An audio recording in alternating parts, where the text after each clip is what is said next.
नमस्कार दोस्तों। आज मैं आप लोगों के लिए लेकर आया हूँ सेशन 2022-23 का इनकम टैक्स कैलकुलेटर, जिसका इस्तेमाल करके आप अपने इनकम की टैक्स कैलकुलेशन बहुत आसानी से कर पाएंगे।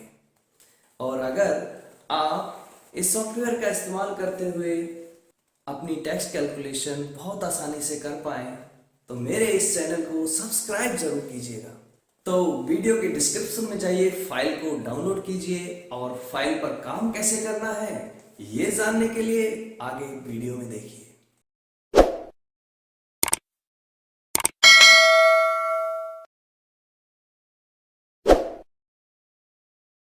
दोस्तों, सबसे पहले आपको क्या करना है, वीडियो के नीचे डिस्क्रिप्शन में जाना है।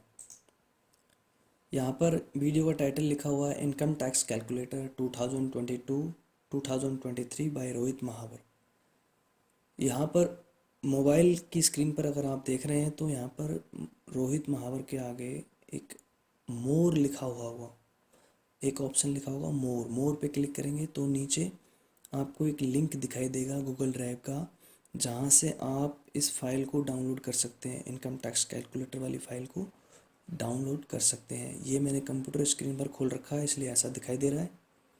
आप अगर मोबाइल स्क्रीन पर खोलेंगे तो आपको यहाँ पर, जहाँ पर मेरा नाम लिखा हुआ है रोहित महावर, यहाँ पर मोर लिखा हुआ दिखाई देगा। वहाँ पर क्लिक करेंगे तो आपको ये लिंक दिखाई देगा। इस पर क्लिक करेंगे तो आप इस फाइल को डाउनलोड कर सकते हैं गूगल ड्राइव से। और ये फाइल जिप फॉर्मेट में डाउनलोड होगी और आपको आपके कंप्यूटर में अगर देखना है तो डाउनलोड्स वाले फोल्डर में दिखाई देगी, और मोबाइल में अगर देखना है तो आपको डाउनलोड वाले फोल्डर में ही दिखाई देगी। फाइल को डाउनलोड करने के बाद हम अपने कंप्यूटर में दिस पीसी या माई कंप्यूटर वाले ऑप्शन पे जाएंगे। इस पर डबल क्लिक करके इसको खोल लेंगे। ये फाइल हमें डाउनलोड्स वाले फोल्डर में मिलेगी। इसके बाद ये जो फाइल है इनकम टैक्स कैलकुलेटर, ये जिप फाइल के रूप में मिलेगी। हमें इस पर राइट क्लिक करना है और फिर एक्सट्रैक्ट हेयर पर क्लिक करना है। ये फाइल इसके अंदर से निकल के हमारे सामने बाहर आ जाएगी। फिर यहाँ पर रिफ्रेश पे क्लिक करेंगे।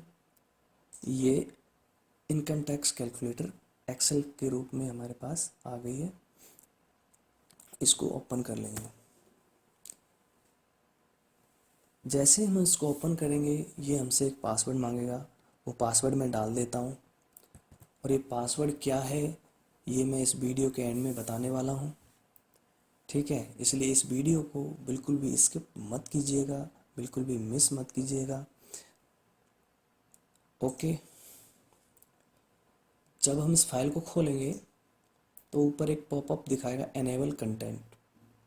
एनेबल कंटेंट पर क्लिक कर देना है, ओके कर देना है।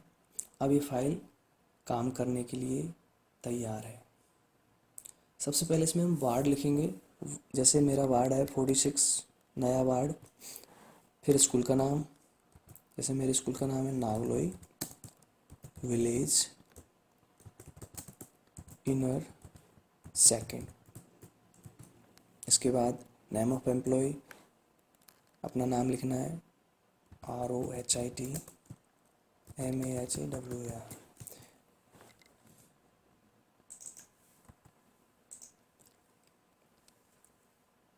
इसके बाद अगला कॉलम है फादर नेम या हस्बैंड नेम, जो भी आपका है वो लिख देंगे।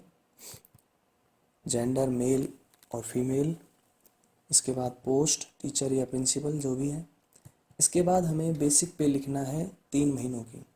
सबसे पहले मार्च महीने की बेसिक पे लिखनी है। मार्च महीने से हमारा इनकम टैक्स कैलकुलेशन शुरू होता है। जैसे किसी की बेसिक पे है 53,600। तो अब जुलाई में क्या होता है, जुलाई में किसी किसी का इंक्रीमेंट लगता है, किसी का जनवरी में लगता है।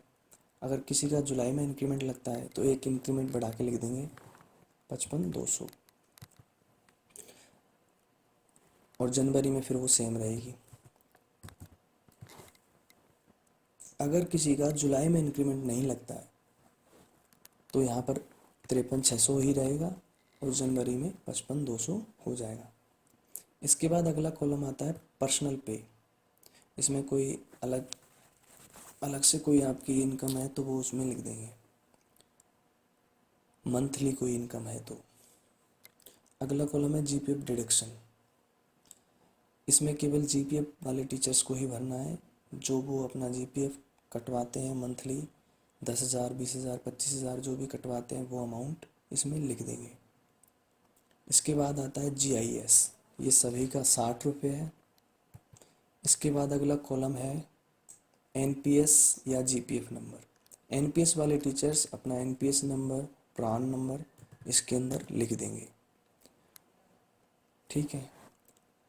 और जीपीएफ वाले टीचर्स यहाँ पर अगले कॉलम में जीपीएफ सीरीज़, जैसे ए एक्स किसी की जीपीएफ सीरीज़ है या ए क्यू किसी की जीपीएफ सीरीज़ है तो सीरीज़ इसके अंदर लिखेंगे, और अपना जीपीएफ नंबर जैसे 44,385 किसी का है तो इस तरह से लिखेंगे। और एनपीएस वाले टीचर्स अपना केवल प्रान नंबर लिखेंगे और सीरीज वाला कॉलम खाली छोड़ देंगे। इसके बाद आता है पैन नंबर। पैन नंबर में पैन कार्ड नंबर लिख देंगे, जैसे किसी का पैन कार्ड नंबर है AABCC1010D, ये केवल एग्जाम्पल के लिए लिखा है। इसके बाद एड्रेस, एड्रेस आप अपना एड्रेस लिख देंगे।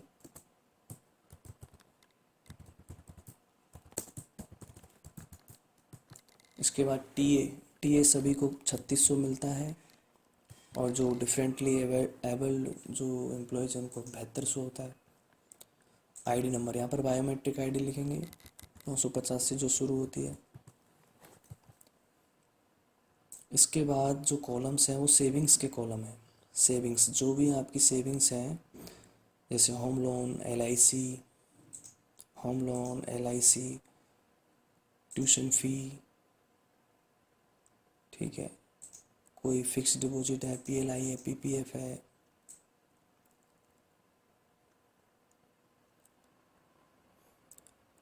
मेडिकल रिम्बर्समेंट कोई है, मेडिक्लेम, ठीक है। ये अगर एनपीएस में किसी ने एडिशनल कोई पैसा जमा करवाया है तो वो इस कॉलम में डाल देंगे। इसके बाद लास्ट जो कॉलम है वो एनुअल रेंट। कुछ टीचर्स एचआरए का लाभ लेते हैं, एचआरए का लाभ लेते हैं, वो इसमें एनुअली जो रेंट उन्होंने पे किया है, जैसे किसी ने मंथली 8300 रेंट भरा है तो उसका एनुअली जो रेंट हो जाता है 99,600 रुपये हो जाता है। तो एनुअली जो रेंट है वो इसके अंदर भरना है, मंथली नहीं भरना है, एनुअली भरना है।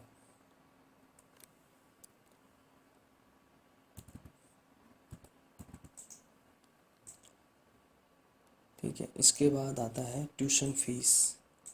जो टीचर्स अपने बच्चों के लिए ट्यूशन फीस लेते हैं, जैसे एक बच्चे की लेते हैं तो यहाँ पर एक लिख देंगे, 2 बच्चे की लेते हैं तो यहाँ पर 2 लिख देंगे, ठीक है।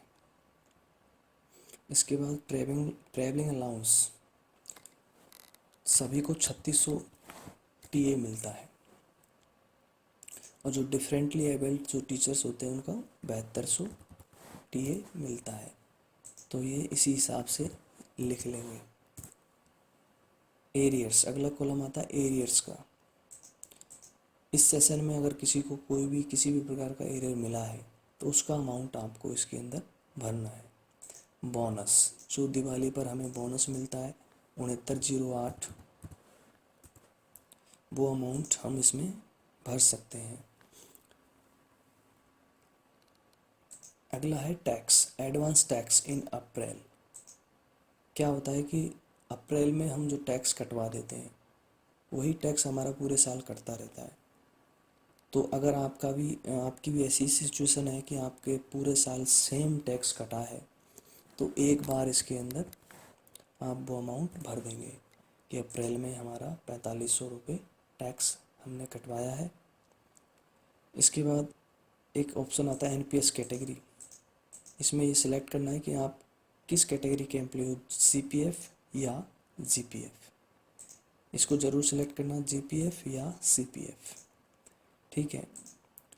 इसके बाद लास्ट जो ऑप्शन है वो है एमएसीपी। अगर इस सेशन में किसी टीचर की एमएसीपी लगी है, अगर किसी की एमएसीपी लगी है फर्स्ट या सेकंड जो भी, तो वो कौन से महीने में लगी है। जैसे मान लो अक्टूबर महीने में लगी है तो उसके लिए हम अक्टूबर वाला महीना लिखेंगे, 10वां अंक लिखेंगे, महीने का अंक लिख देंगे। अगर किसी की जनवरी में लिखी लगी है तो उसके लिए हम 1 लिख देंगे। अगर किसी की जुलाई में एमएससीपी लगी है तो उसके लिए हम 7 लिख देंगे। ठीक है।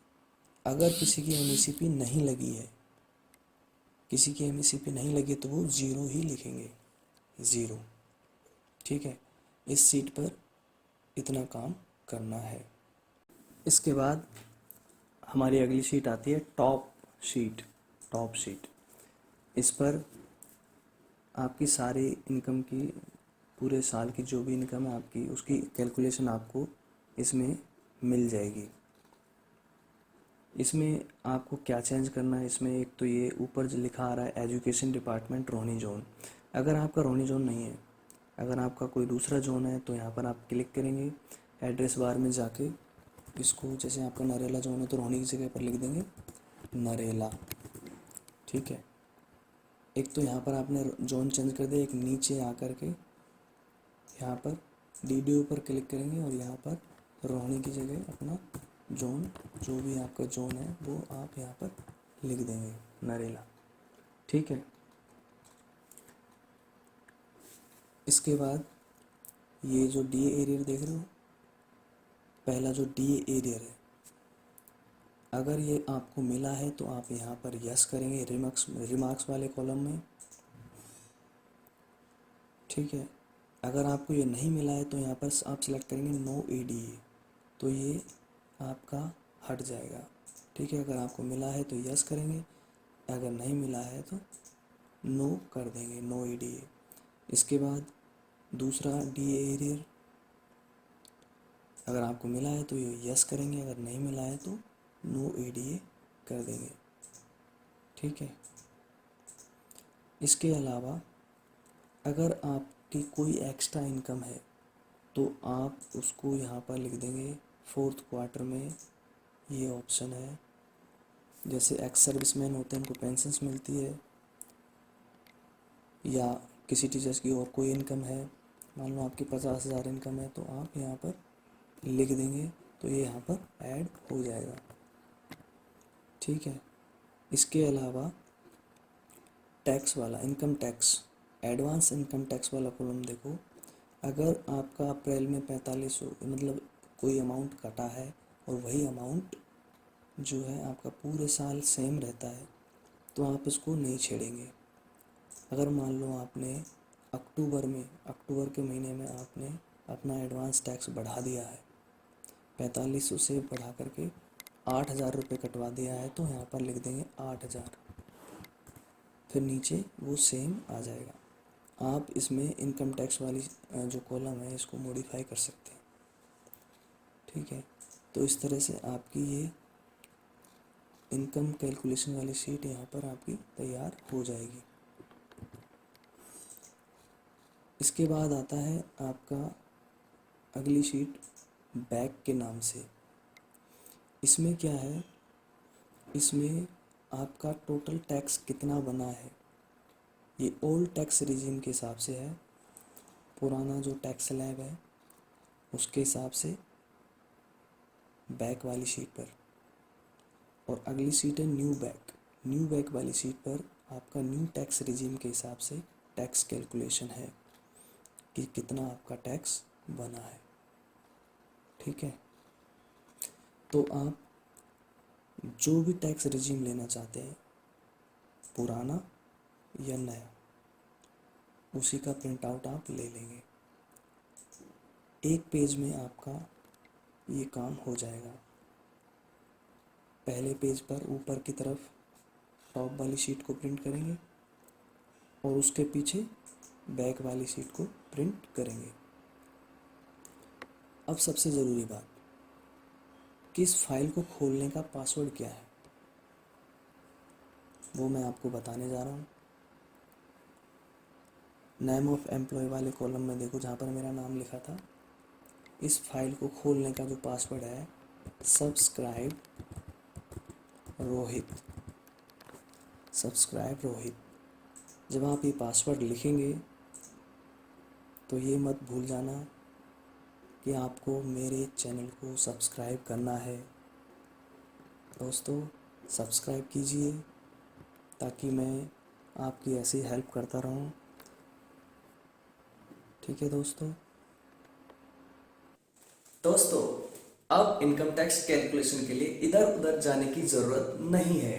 अपनी टैक्स कैलकुलेशन खुद कीजिए और मेरे इस चैनल को सब्सक्राइब कीजिए। जल्द ही आपको इस चैनल पर रिजल्ट सॉफ्टवेयर भी मिलेगा। रिजल्ट सॉफ्टवेयर तैयार है, बस सब्सक्राइबर्स का इंतज़ार है। तो दोस्तों, सब्सक्राइब कीजिए, हम जल्द मिलेंगे।